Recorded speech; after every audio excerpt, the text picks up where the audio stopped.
Greetings, I'm Karen Colligan, and welcome to the Let's Talk Leadership podcast. So why do I care about leadership?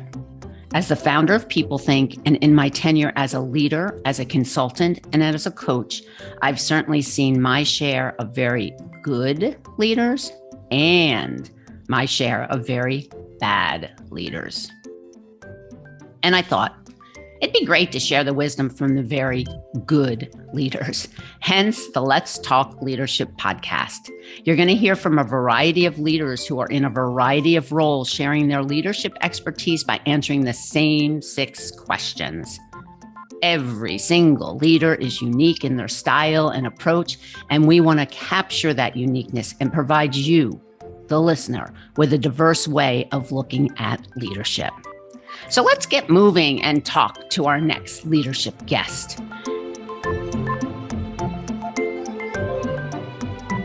In this episode, I am thrilled to be speaking to Carrie Krehlik, who is the Chief Human Resources Officer at Global Blood Therapeutics.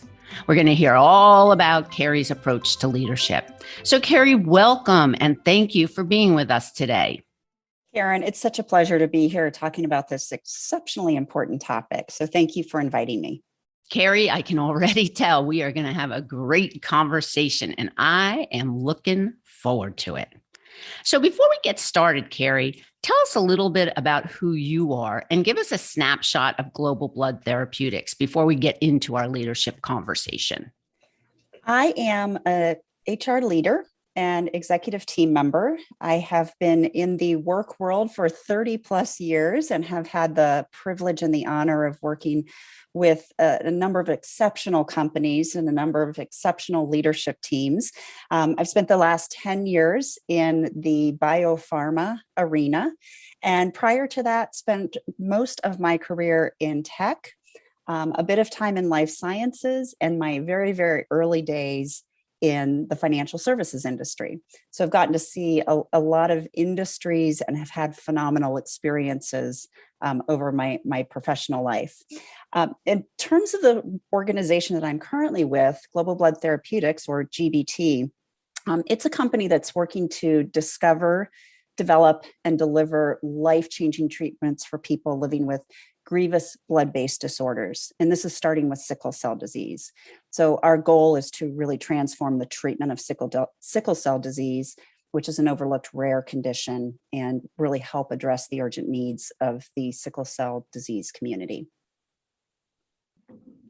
Wow, Carrie, thank you for that. And you know, we're going to talk about values in a little bit, and I can just tell from the way that you're speaking about GBT is that your values and their values are completely aligned, and that GBT is a values-based organization, really saving people. That's really great. Thank you for that. And you know, Carrie, as we talk about leadership and you think about your experience, so you've been in financial services a few years back, and now life science, biotech, you've been in tech. And so your experience is going to really, I can't wait to chat, because leadership is really agnostic when it comes to what industry you're in. And to know that even so, you're going to have to dance a little bit with your leadership style. You're going to have to shift and change based on the environment that you're in.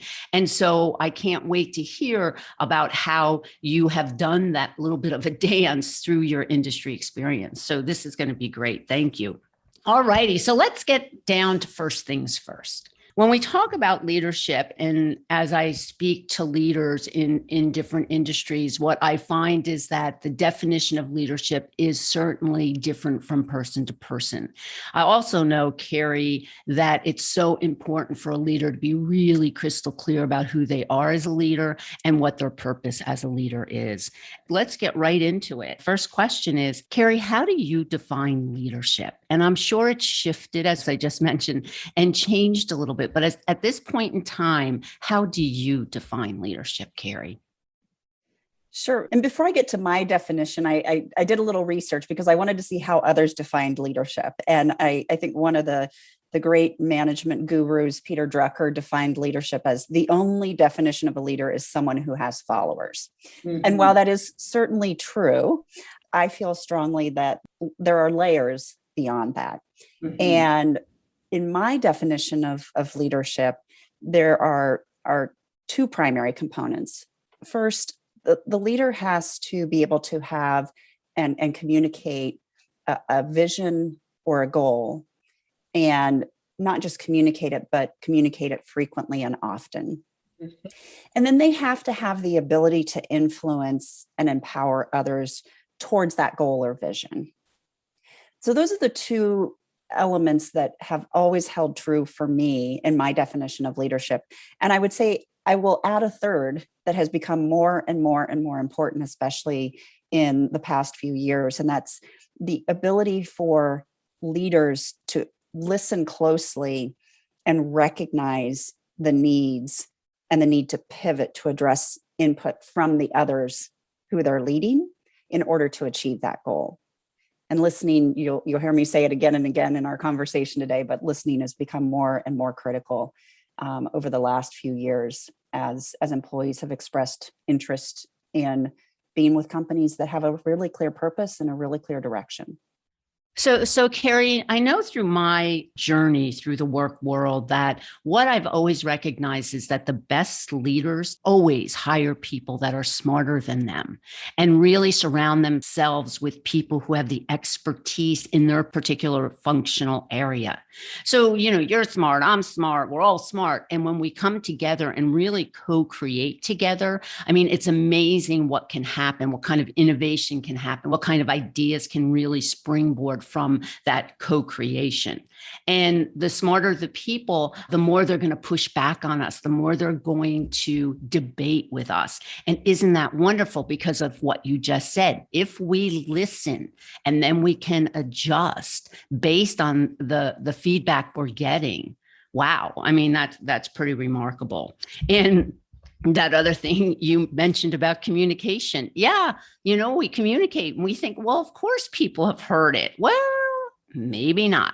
You got to do it frequent and you got to do it more often and then you have to do it more frequent. So people don't always hear exactly what we think they hear. All righty then. So now we're going to chat about values. I mentioned a little bit earlier about how GBT is a values-based organization. I mean, there's no question, just the way you introduced it. And so what I really am curious about, Carrie, is what about your values as a leader? So when I think about values, I think about really values are the guiding light. It's our North Star. It's how we navigate making decisions. It's what we stand for. And just as important, what we stand against. So do tell, what are your three values as a leader, Carrie? The one that is foundational for me is collaboration. It's been inherent in how I've operated throughout my career, and it's become more and more and more important as I've moved across industries. I've moved into different leadership roles, but being able to really think about not just sharing knowledge and the challenges, but also, again, hearing what others' points of view are, listening to their opinions and being able to pull that through in decisions that are made in direction that we head, et cetera. So that's one that's foundational. Another for me is accountability. Being able to ensure that there's not only an establishment of clear expectations, but also commitment to delivering on those expectations and delivering results, and being clear also when you can't deliver and what that means and how that gets transitioned. The third is the concept of being fearless. And this was one that in one of my recent organizations, we defined as a company value. And it really is something that, again, in these past 2 years, I think has become more and more and more important, because the ability to recognize that we'd never seen some of the things that we needed to take action on in any of our work histories. And being able to be innovative, take the initiative, recognize that there had to be a new way of operating, and nobody had the playbook for it. And so it required an element of fearlessness in being able to set that direction and recognize that whatever direction was set might need to change. So those are the three that are important to me, and that I feel are most critical in terms of my values as a leader. Wow, that last one, Carrie, fearless. Boy, isn't that the way we're operating in the world today? And for the people who have not been fearless and have not been able to recognize the signs and pivot and innovate, will not be with us long term. We know that from an organizational perspective. And, just as you said, there still is no playbook. So, it goes back to how important it is as a leader to really listen. What is happening with our employee base? What do they need from us? What does flexibility mean for them? How do we create the environment that we need to create so that they can be successful in it? And those are scary questions, because as an organization, when you're kind of set and you're on your way, all of a sudden, as you said, we have to pivot immediately and really start paying attention to this world that has no playbook. So fearless is really an important element there, I would say, which then leads me right into the next question. So, we're currently going through so much transition and change. And, let's just talk the global pandemic. Where are we with that? Do we wear masks? Don't we wear masks? What goes on? Who wants to? Who's boosted? Who's not? We have the social awakening. And then let's not forget the economic implications of both. And so when you think about transition and change, we're talking about no playbook. We're talking about being fearless. And now all of a sudden we're in this place that none of us really have been before. So how do you help lead through transition and change, Carrie? I stated earlier that listening is an important component of my leadership definition. Mm-hmm. And that has become the thing that needs to happen and continues to happen. So my thought is you listen, you listen, you listen. You need to hear what's being said, not just have the words enter your ears and not do anything with it. You need to understand what's happening, how that input might shift the thinking or the application or even the goal that you set out to achieve. But the need to listen in order to lead successfully has been and continues to be and is becoming more and more and more important. The other thing about listening, Karen, is that listening, it really drives a number of experiences for employees. They feel heard, and that helps shape the culture. It encourages creativity. It increases profitability, because if employees feel heard, they feel more accountable. And it also helps companies improve their reputation, because people that feel heard want to continue to contribute, and people want to join companies where they feel they can contribute. So it has so many benefits. And there's so many great tools and resources and ways to listen these days that it should be something that becomes inherent in how a company operates. Yes, Carrie, we certainly do have a theme going here around listening, and not only listening, but hearing what people are saying. What's so great about that is when organizations are really focused on shaping that culture and really paying attention to what's going to be important for their culture, that's how you hire. That's why people will join an organization. I really feel like I can align myself with these values. And when employees are in organizations like that, of course they want to be accountable. Of course they want to see results. Of course they want to work hard. So feeling heard is just so important. And, you and I have been around the block, and how many times have we been in organizations where they've done employee surveys, and then you ask a question and people provide you information, and nothing happens. So, employee surveys are so important when, in fact, people will do something with it.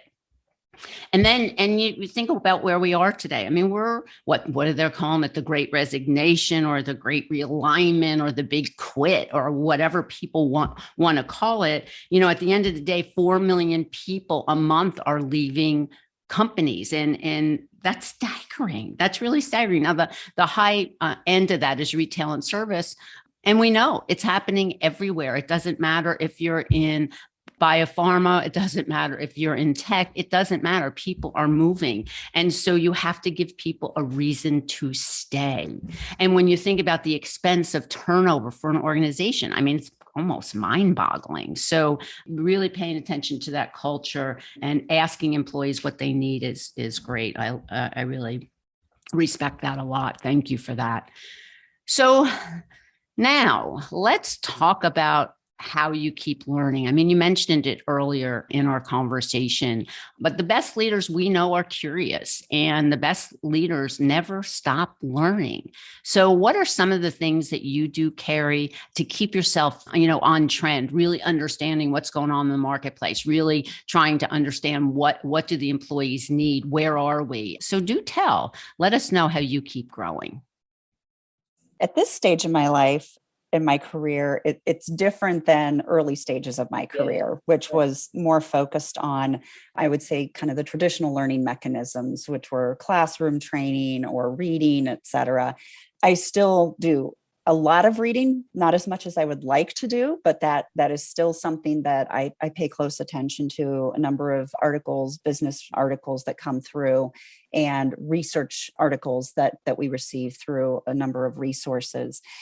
The things that I've really focused on in the last few years are leveraging my network, making sure that the people that I've had the great privilege to work with over my career are people that I tap into and share ideas, share thoughts. And sometimes there's more give than take, and sometimes there's more take than give. But at the same time, I have those individuals that I know I can ask questions of, no matter how silly they might seem, just to get their point of view and their thoughts and their ideas. They've also, in some ways, become my own quote unquote board, in that, they are the people that I, again, feel like I can tap into and really ask a rich question set of, and not feel like there's going to be judgment about the questions that I'm asking and the confidentiality of some of the questions that I'm asking. The other really key component, you brought it up earlier, is learning from my team, the team that I have the great privilege of working with and working for is phenomenal. I learn every single day from each and every one of them, whether they're bringing ideas about culture, best practices in terms of how to navigate a build in the European region, best practices regarding compensation, everything that they bring in their thoughts, their ideas, and the conversations I have with them is a learning moment.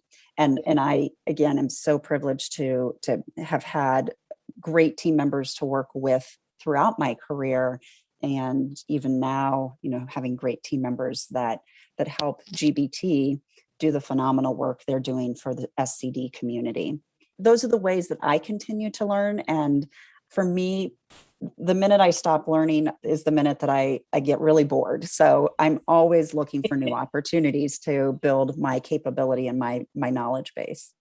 Hey, I love the idea of the board and trusted advisors. And you're at a very senior level. And as we continue to grow in our careers, there's less and less people that we can have certain conversations with. So to have a group of board members that you can go out to, as you said, trusted advisors, it's confidential. You can ask them any questions. Yeah, that's really, really important, really important. And then when you think about your team, I just love how you said you work with them and you work for them. So when you hire people who have a lot of expertise, it's important to obviously recognize that expertise and let them be who they are in their functional component so that they can help you and the whole team can start co-creating. So yeah, I really get that. One other thing on that point, Karen, is I also am privileged to work with a great peer group and leadership team. And we all bring our own subject matter expertise, and my learning from working with that peer group, and again, working with several phenomenal peer groups over the last 2 decades, has really helped me continue to build my capability and learning as I've moved into more senior level roles in organizations. Yes, your peer group. Yes, we're stretching all the time. We're learning. And, when you think about your peer group, like obviously it's in a different expertise. So really important to understand the business that you're in, especially as you're in different industries. So yeah, that darn peer group and stretching nonstop, right? That's good stuff. So that's all about you. So you have a team of people. Your team needs to continue to grow. They need to continue to stretch. They need to be curious, and you don't want them to be bored. So what do you do? What do you do with them to help them really stretch and develop and have more tools to do that? It is not a one size fits all. It is situational, absolutely situational. And the first thing that I do is I work to really clearly understand what they want to do, what motivates them, what brings them to be their best self, their best team member, and how do we build the opportunities for them in that capacity. And some of it's more formal in terms of development activities that somebody might take. And much of it, I would say, is opportunistic. So by understanding what drives somebody, what motivates them, what they want to achieve, how they want to grow, then we can see when those opportunities present themselves. Because as in any case, at the beginning of the year or a year and a half from when somebody wants to be in a new role or experience a particular development opportunity, that may not present itself. It may not be there in that moment. But if you are aware of it and you know what the possibilities are, then you can pull that through and make sure that as those opportunities present themselves, individuals can get that experience. So we're constantly looking at ways that team members within the HR team can be part of executive team discussions, get to present the great work that they're doing on behalf of GBT, making sure that when there's opportunity with the board, that they get to present, and again, present the great work that they're doing. If there's projects they can be part of, if there are cross-functional teams that they can be involved in, all of that becomes part of that development experience. And the other thing I do is I share my experiences when I can. I can't always share my experiences, but being able to provide somebody with exposure to certain meetings, or what the agenda may have looked like, or what the focus was of a particular conversation. Again, as long as there's no confidentiality in the conversation, that being able to provide that gives somebody who thinks that they may want to be in a head of HR role the experience through my experience, and just gives them that knowledge and that awareness. And boy, isn't that the truth, that one size does not fit all. I mean, that's so important for the listener to hear. It's really situational, and it's really so individual. So each individual is unique, each leader is unique, and we're going to have different career journeys, different learning journeys. And so, yeah, what's motivating you? Yeah, where do you want to be? You've got to be able to own your own career trajectory. No question about that. And one thing that I reinforce in my conversations is that it's also okay to say, I'm doing exactly what I want to do. I don't have that next level aspiration, et cetera, et cetera. I think oftentimes people feel like I have to have a development plan. I have to put something together.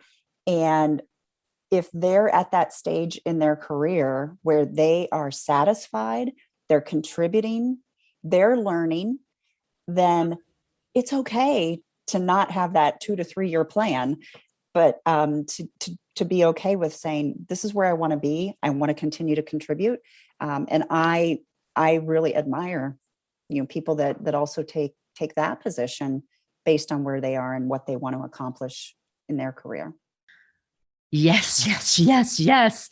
Not everybody's on the same career path as everybody else. And I just love the idea that if you're satisfied, if you're contributing, if you're learning, so you're still stretching and learning, then what's wrong with that? It's really good, sound reasons to stay in an organization, and not everybody wants to rise to the top. So that is really great to hear, Carrie. And I love the idea that you can provide your team members that option. So great. Love that. You've mentioned each person is unique and every leader is unique. And so as amazingly wonderful as humans can be because of that uniqueness, it's also amazingly complicated because it's humans. So that's the truth, Carrie. All righty then. So the last question.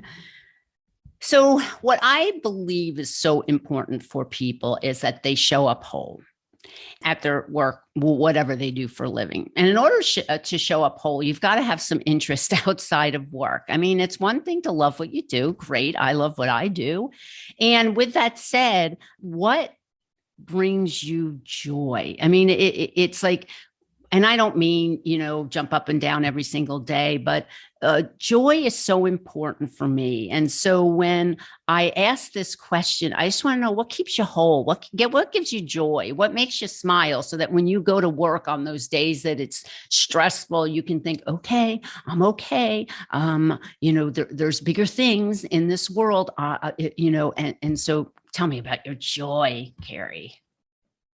I love to be outside.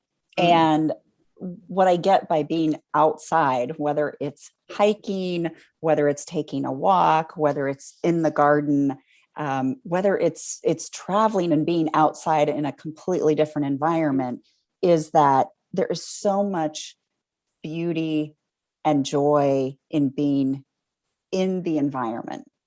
And I make a point every weekend to be outside as much as possible, not always possible when it's raining and cold, but as much as possible. And with that, when I travel, I take in every experience that I possibly can. And by that, I mean, the sights, the smells, the sounds, the just the full experience, the tastes of the food that I'm eating.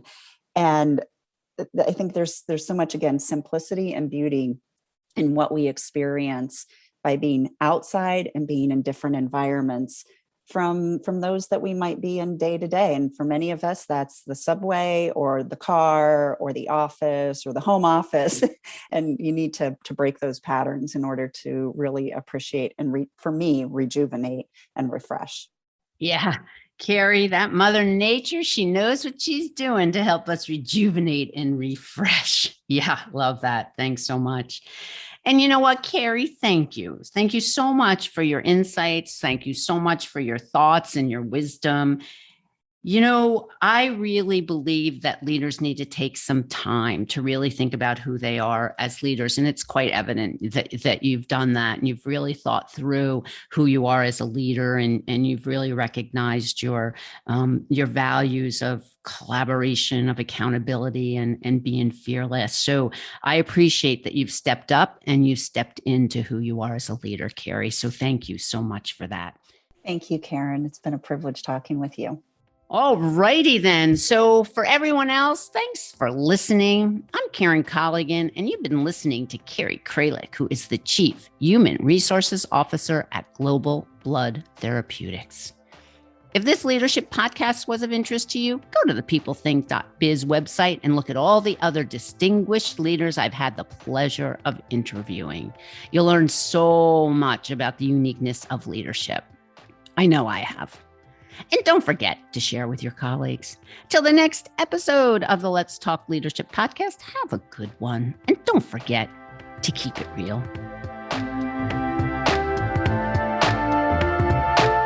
Music by Poddington Bear. Editing by Mary Lee Williams. Thanks again. We'll see you soon. Bye.